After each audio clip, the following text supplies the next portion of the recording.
Well, good evening, everyone, and thanks for sticking around. My name is Patrice Petro, and I'm here with award-winning documentary filmmaker Anthony Banua-Simon. So, to start, I had just a general question. Your film explores how Hawaii has been represented as an exotic yet familiar paradise, mostly for non-Hawaiian audiences. You return to several Hollywood classic films to expose their racism and colonizing practices, but you seem less interested, given our theme here this year, at revisiting the classics at the Pollock Theater. You're less interested in revisiting these as classic films than exploring how cinema is related to political life on the island. Can you tell us more about your approach here? I mean, clearly you invoke but depart from Hollywood conventions. Sure, yeah. I was looking at these films, and I think the general approach that, oh, this is an escape, a backdrop for some sort of exotic location, was kind of something that had been talked about for a while, and that was interesting. But I think what first stood out to me was a series of films that were made really deliberately, and what was the ideology behind it? You know, it first started with the sugar companies as PR to, trying to bring in the idea of statehood, and how, what were the material circumstances that were motivating this? What was the ideologies that were being explored? And so I started looking at every film that was shot on Kauai and put them into different categories. And I was influenced by Tom Anderson's essay film, Los Angeles Plays Itself, where he does the same thing, but he does films that are filmed in Los Angeles. Mm-hmm. And he divides it into Los Angeles as a subject, Los Angeles as a character. And so that's where I started to kind of break it down as, okay, is Kauai, is the labor movement being addressed in this era, or is it representing another country, another place that doesn't even exist, that's tropical, mm-hmm. and worked through there. And I wanted to use that as a framework to kind of as work in parallel with these other material histories that were interesting to me. And I never knew exactly how one would comment on the other, so I always kind of kept them as these separate timelines. So someone that I would talk to would suddenly bring up a film that I had never thought about, and I would kind of see if they would play off of each other. And these films are, I don't want to discredit them because they're dated or they have dated representational of people, but they're films that have nuance and have their own life, and people have complicated relationships to them, especially people born and raised in Hawaii that may have a conflicted nostalgia where they see a place that they're associated with and they take what they can from it. So I wanted to not completely discard the films, but kind of work them in the kind of the initial energy that they had, and how to use kind of the thrust or some of the kitsch value as an entry point to things that are kind of harder to talk about, hard to break into. How to talk about sovereignty politics and labor politics, and have Elvis included somehow, and as kind of a tease to bring you in, like, oh, what was going on. I think that, yeah, no matter how these productions were controlled, they still had these moments of rupture, of things they can't control. That kind of, I was always looking for these little moments that kind of slipped outside of the frame, and how I could rechannel that, recontextualize what was going on. Yeah. Well, it leads me to my second question. Because what comes into view over the course of the film are the historical relationships between the plantation economy, the film industry, and tourism. Clearly, the practices of racial segregation innovated on the plantation carry over to the film industry. Your great-uncle Henry, for instance, side hustles as a driver and fixer for film crews, even as he's working on the plantation and contending with strike actions. Can you tell us more about your interest in exploring these intersecting economies, or they're intersecting and they're also historical, of plantation, film, and tourism. Yeah, I think what connects them all is they're extractive, where they're taking something and it's not a regenerative process. So sugar, it's breaking down the cane, refining it in California. For Hollywood, it's shooting on the location, editing in California, and it's something that even to this day, the productions aren't really. That's still the general thrust of how films are made. The crew comes, then they leave. Sugar that was done in this way that was not sustainable to the land, and then it moved on. And then tourism, it's the same thing. It's not they have to ship in food and supplies to supplement the tourism influx. And I think that there was, with my great uncle, and also you see his friend, the labor leader at the time, there was no expectation that their experience would really be explored in any way. They were just kind of, they would accommodate this crew and the story they wanted to tell, and they didn't really think twice about, when I speak to Ernesto, it's, I ask him, is there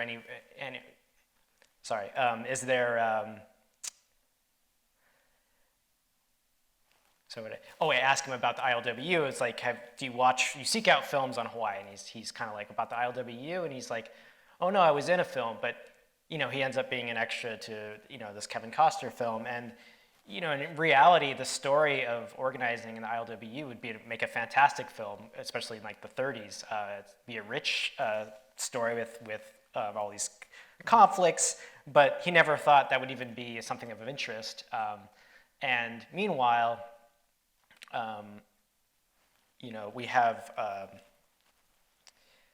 Mike Faya, who's talking about, my family's very conscious of how we're presented on film, because he expected to see himself or some form of his family or his interests or his background reflected in these films, either through Diamond Head, or he talks about The Descendants, which he saw himself as part of this amalgamation of the Descendants is the film with George Clooney, and it talks about this the owner having this conflicted relationship as being a landowner on Hawaii, and he saw, this is a conflicted thing, and he saw his whole story kind of reflected. But so that was interesting to see from that point of view. Mm-hmm. Well, as a documentary, your film is replete with all manner of documents: photographs, historical photographs, archival materials, oral history and testimony, excerpts from classic Hollywood films that we've discussed, family and home movies, and so on. But it's the absence of a record, that of your great Uncle Henry's performance in Cane Fire, that becomes the kind of engine for the film, the search. Why was the absence of this film important to your exploration of political life in a settler colony? Why was that the trigger for you, or the? Yeah, I think it started with, again, looking at all the record of all the films shot on Kauai, and it was known that there was this lost film, and it was filmed on this plantation, and Lois Weber, of all things. And Lois Weber, yeah, and her story, and which, if you're not familiar with her work, definitely someone you should seek out as a pioneer filmmaker. This was her last film, her first talking film, last film. I don't think, people are still looking for it. I'm sure it'll be found eventually, but so far it's still lost. And there was a lot of people that were actively seeking it out for different reasons, because whether it was the family that hosted the filmmakers, or film historians, or people that wanted to know what was as a record of what plantation life was like then. And so it kind of became a way to, a talking point to conversation starter, to be like, oh, you've heard of this film? And then we would talk about films, and then, well, what's your association, or what films do you think of? And so what started as kind of this detective mission kind of broke away because it didn't really matter eventually if it was found or not. It was more like the journey, I guess, Right. along the way. And so that's kind of how it came about, and what kind of was the through line. Well, the film has a critical tone throughout, but its sharpest edge comes when you imagine an alternative ending to the lost film Cane Fire, where the plantation isn't burned as the result of a lover's quarrel, but as the result of an island-wide uprising of indigenous people and migrant workers. It's an unapologetic and obviously very incendiary moment in the film that turns various Hollywood productions against themselves in the service of a radically different political agenda. Can you tell us more about that? Sure, The yeah. alternative ending. Sure, yeah. I had but three things that were going through my mind on that was, well, the first was this trying to recreate the climax of this lost film, and like what was the thing that, you know, really disturbed film censors and disturbed plantation owners of this revolt that happened, or what they felt was too closely associated with it. And so I imagine like the worst fears of, like the worst anxieties of the owners. And this is something that, you know, connects to many cultures that are harvesting cane. There's songs about, you know, will the plantation burn down? There's this anxiety. And, you know, I also was drawn to the actual record of the Hanapepe massacre of, you know, there was, it's still being, you know, more facts about what actually happened on that day when the workers, you know, 16 workers were killed. What were the circumstances? But reading the record of Pablo Manlapet organizing the workers, there was no intention of violence. They didn't show up with weapons. They went through this long deliberation. It was very long and boring. And this is kind of what I'm getting back to my third point, is that, but there was so much anxiety and prejudice really against the Filipino workers that they were going to turn violent with the owners, that they immediately approached the strike with guns drawn and, you know, was ready to engage. And the same exact thing happened with the Hilo massacre about 10 years later, where people were completely unarmed and the hired police opened fire on the workers. And so it was kind of playing on that, you know, this fear and this prejudice. And the third part is really just how mundane and actual organizing is in such a long view that, you know, this kind of fantasy of this resolution is just, you know, it's just a film fantasy, you know. Those clips I'm pulling from are B movies, and I have an appreciation for B movies where they get to the core of things in a really, you know, visceral way that has its own purpose, and you know, people see it and they can say, oh, this is you know, a funny fantasy, or you know, harnesses a certain energy, but that was the purpose of that. Yeah, great. Since many of your subjects are members of your extended family, much of that footage comes from home movies. But there's also another form of home movie here, that of the tourist video, which appears, I think, twice. A short passage where we see a woman boarding a shuttle to Kmart, you know, come to the islands and go to Kmart, and another where we see a pair of tourists from a cruise ship who are very off-putting. But both of these passages are intimate, although they cut in the opposite direction, tonally and otherwise. So, two questions. How did you go about obtaining the tourist footage? And second, what is at stake for you as a filmmaker in telling a broad social and political history through the intimate relations of your own family? Yeah, I think that the whole approach I want to be very kaleidoscopic, where you're getting all these different forms of representation of media happening, and you have, oral histories, you have plantation archives, you have Hollywood films, you have officially constructed tourism ads, you have user-generated media, and that was interesting to me, that whole phenomenon of how that people would take these themes, or they would themes from the golden era of Hollywood and carry it into their own media and create their own visions, and were showing, you know, their own comfort with presenting themselves in this way. And, you know, on the very basic level with the Kmart video, it was like, I wanted to move through from getting from the ship to Cocoa Palms. I wanted to move there through whatever source to get there. So it was going from the woman with the, you know, going onto the van drives off, and then we basically get to Cocoa Palms. And so it was almost, that's just kind of this, like, yeah, this journey I wanted, like, that you could really just jump in any direction. And, you know, the more you jumped in different points of view, the more jarring it was, and the more kind of, you know, obscene it feels. With the second video, you know, that's really, for a long period of time, every week I would just put in Kauai into the YouTube and just go through, and really that video was kind of the tip of the iceberg of so much that was indicative of that style, and it seemed to really perfectly encapsulate this, like, total comfort or shamelessness, just make yourself, you know, just completely, just never a second thought to interacting with others, and just, you know, that really just felt like a perfectly self-encapsulated moment. I didn't want to draw it out too much or have a compilation. Like, I just wanted to kind of show, okay, well, this is the norm. Like, this is how people are encouraged to behave, and no one can really counter that for them to feel comfortable that way. Yeah. Wow. Yeah, it was very cringeworthy. You show how the powers of colonialism flow not only through historical processes, but through intimate relationships, to follow up on what we were just talking about.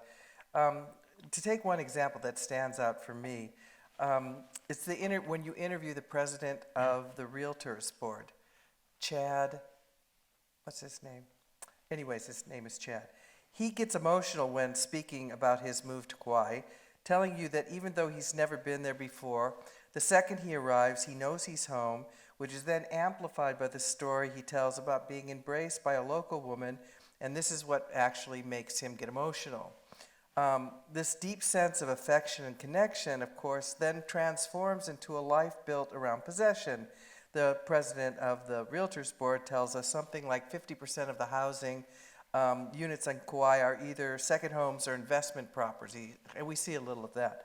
Can you say more about how these intimate and personal feelings, and by various players in the film, feelings of affection, love, and care relate to the structural domination of colonialism?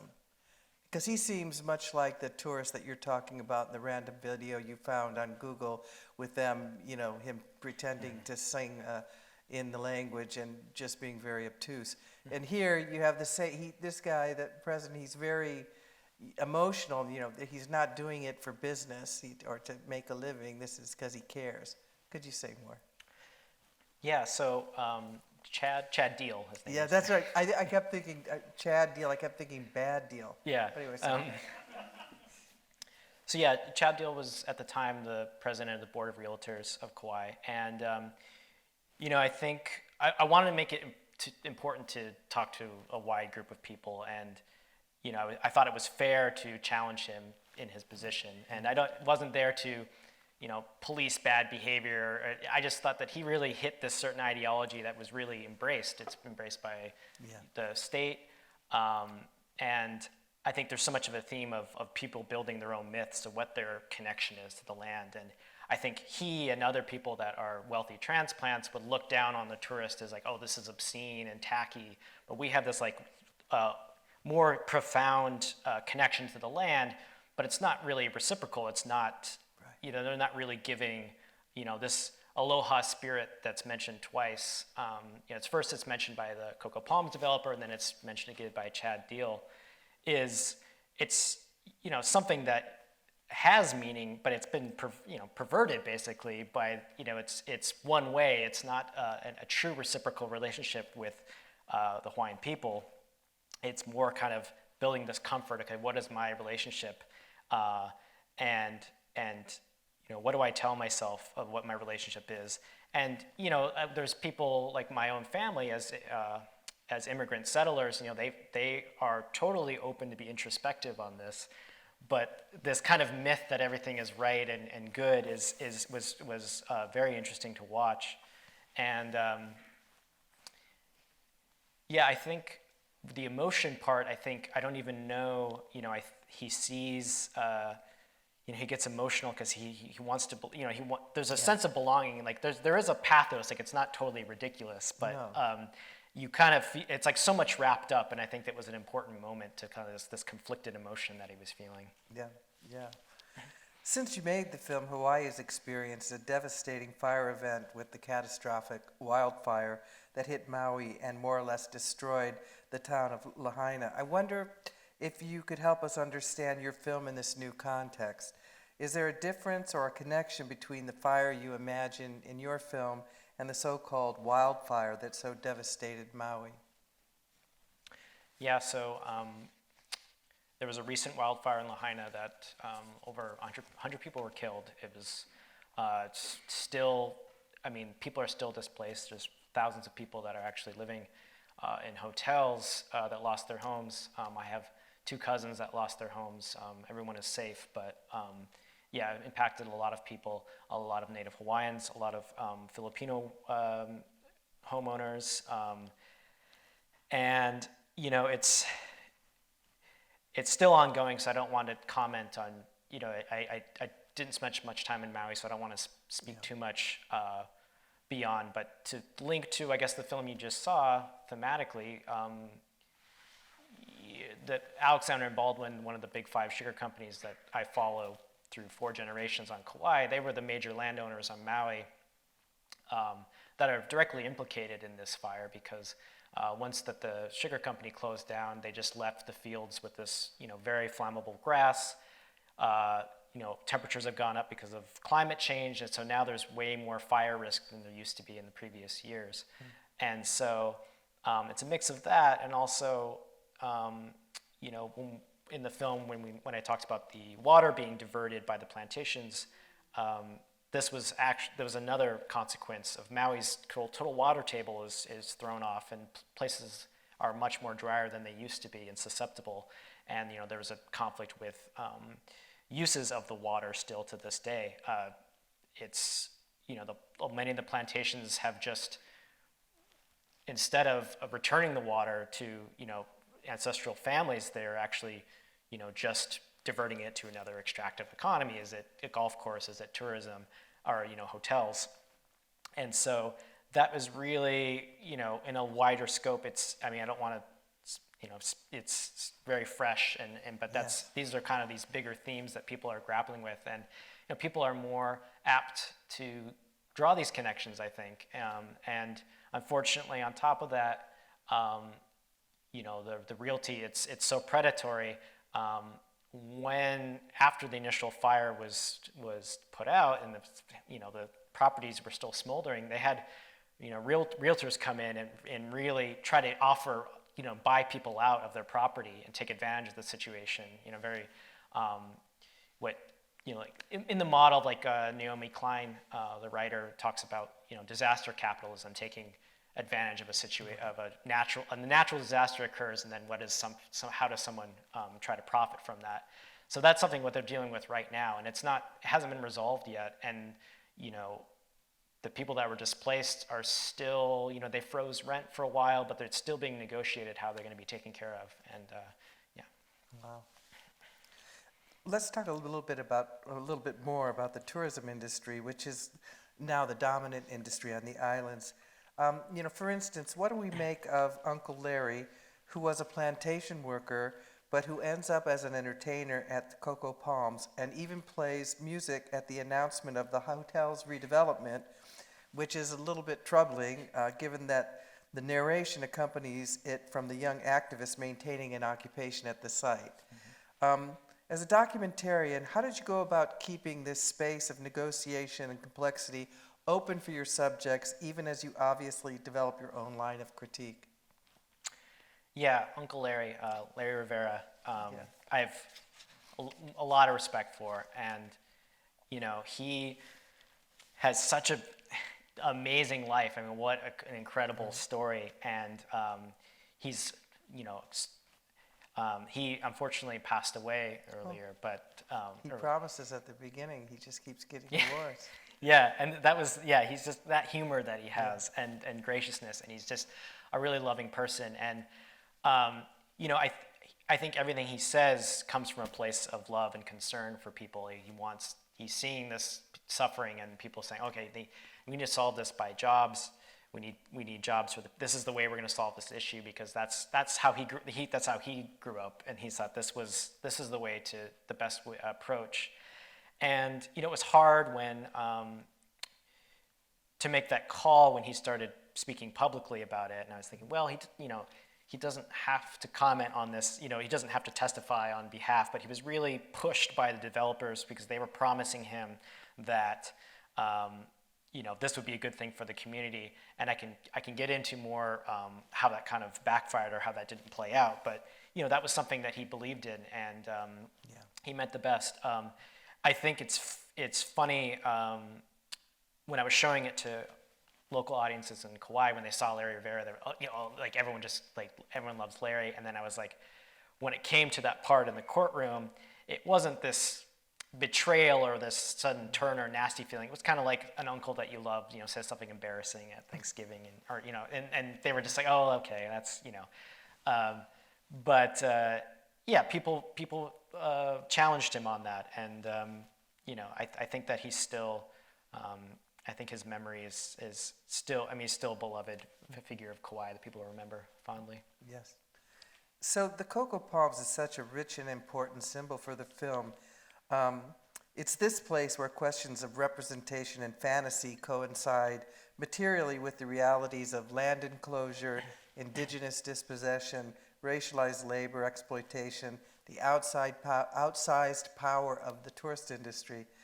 Do you have any updates on the status of the cocoa palms development and the ongoing efforts on the part of the Kanaka Maoli to rehabilitate and reclaim the site? Yeah, so the owners that you see in the film, they defaulted on their loan a couple years after, and that was after they totally removed everyone who was on the property. So now it's, you know, they destroyed any sort of farm work that the activists did, but it's back to complete to zero. And you know, the property was open for sale for a while. A new developer came in, then they dropped out, and now there's a group that's trying to come in and bring it to a nonprofit's coming in. And they want to make it a cultural center, but then it's kind of up to debate who would have control of the land.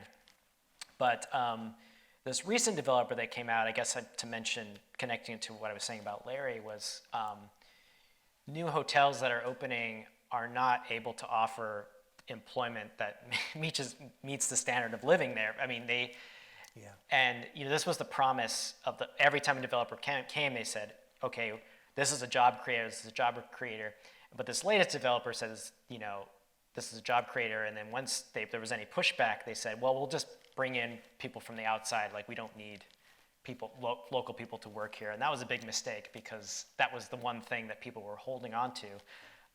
And another hotel recently opened as well that they can't hire staff because it's just on a bare minimum. The housing, there's just no way to actually live on the island with that level of wage. And so the paradigm has really shifted, I think, even in the last 5 years. It used to be this inevitability that there couldn't be anything but a hotel. Like there just wasn't going to be anything else. And now public opinion has switched, where most people, I'd say the majority, I think there was a poll recently on Kauai, said, you know, this should be a cultural center or nothing at all, or there's no reason for this hotel development here. So that's where it's at right now. Well, I think we're ready to open up for audience questions. I'm going to turn things over to my colleague, Emily Zinn, who will give you directions on how to ask questions, because we want to have them recorded. Emily. At the beginning of the movie, you talk a lot about how, as a child, when you visited Kauai, you felt different from your cousins or almost isolated, like they were viewed to you as like the white boy of your family. How did staying on Kauai with family deepen your connection to your family and your family's culture? Thank you for that question. It's very interesting. Yeah, I think that I went in I just always kind of had this awkward outsider feeling, and this was a great way to reconnect. But I don't think that that there was some fundamental elements of a relationship that still weren't going to be crossed. It wasn't as if I was fully going to feel like I was I suddenly felt like I lived there my whole life. I knew that was always going to be a bit of a disconnect. My relationship really strengthened with my cousin Sandy, who you see in the film, because she was always, she's so knowledgeable about everything that's going on, and so much of this film came out of these long nights of just talking ideas, and she's just so open-minded, and that really, I think she really appreciated that exchange, and there's a trust there that, going into this next project, she's more actively involved. I think with my cousins, they were figuring out, it was more like they were figuring out what was important in their lives. So it was kind of talking through just kind of in a general way. And I think there was appreciation if they were closer to my age that I could say, hey, I'm going through the same things, or my friends are going through similar things. And you're not alone in this feeling like you're overwhelmed, that you're putting in all the work, but you're not able to see the results that maybe your family did. And maybe they don't understand because of they had an easier time, or circumstances made it more accessible for them. So I think there's an appreciation now, and more of a trust. But and of course, with my great uncle Henry, he and I immediately got along because we saw very eye to eye politically, and he was someone who would always just again, like to my cousin Sandy, just was, even at his age, was just totally open-minded and let me kind of share my side, and he was just always actively learning and actively curious. And it was something that I really appreciated, and it helped me connect to other people on the island and more family members. So in the earlier part of the film and stuff, you use a lot of archival footage and images and documents and whatever. So I was kind of wondering, what was your process in sort of finding these documents and then implementing them into the film? Yeah, there was different routes and different sources. Some of it was because this was such a long filming process, was almost like a crate digging for samples, where someone would say, hey, I got this great group of photos that you can use, and I didn't know what if it fit into the film, but I always filed it away in a very vast archive and didn't know how it was going to piece together. But for Hollywood films, it was finding out online the downloads and then replacing them eventually, but having this kind of this basic archive to pull from. Some of it was from the Kauai Historical Society. Some was from the Grove Farm Museum. And the Kauai Historical Society was interesting because they're a great group, but they are so understaffed that all this material would be coming in that they wouldn't even be able to file it. And so some of the photos that you see in here was them just letting me go on, there was a stack of photos in the closet, and I would just be going through for hours and find something that was relevant to my own research or who I talked to. For example, when you see the black and white photos of the housing development of, after the plantation camps, people building houses, I had read about that many years, but I had never seen any documentation of that in a book or anywhere else. And it was through this, random box of photos, totally unmarked, that I found a collection of photos. So it was just really a slow process. It was kind of finding things that were unmarked and seeing how they fit in. Thanks for making the video. I'm quite impressed. I'm first generation here in California from the Philippines. So I have stories of friends who were Hawaii. Grandmother was there. She was born there, so she's a citizen. Other people were not. And in the Navy, it's like, you're here, you're from Hawaii. It's fun. When did you start making this? And then are you going to go back, follow up? What happens in Kauai? Thank you. Thank you for that question. I started filming in 2014, on and off then. And it kind of came from, I had done a short documentary about the Domino Sugar Factory in Brooklyn, New York, and I was following two former sugar workers, and they were going back to the building after the business had closed down. And it was in that process of learning about the history of the sugar industry that I was making more of a connection. I knew my family was involved, but I didn't know the specifics of it, and I didn't know how, my family in Puerto Rico made it to Hawaii. It was always because through the sugar trade, where they were extracting sugar that was being imported to Domino Sugar in Brooklyn. But then when a hurricane destroyed the field in Puerto Rico, then they moved from Puerto Rico to Hawaii to continue working in sugar. And so that all kind of connected. And it was a self-funded, self-shot project that was kind of on and off whenever I had time on that period of 6 years. And I am continuing a few projects. One's a companion of sorts, where I'm looking at a group of farmers that are actually taking over former plantation farmland, and they're of native Hawaiian descent, to kind of create this regenerative farming movement, thinking about political sovereignty through food sovereignty, and something that is on a lot of people's minds, especially after feeling more vulnerable in the last couple of years. Well, thank you very much. Please join me in thanking Anthony Banua-Simon for being with us tonight and for showing his film, Cane Fire. It's been really great to have you here. Thank you. Thank you, Patrice. Thank you for having me.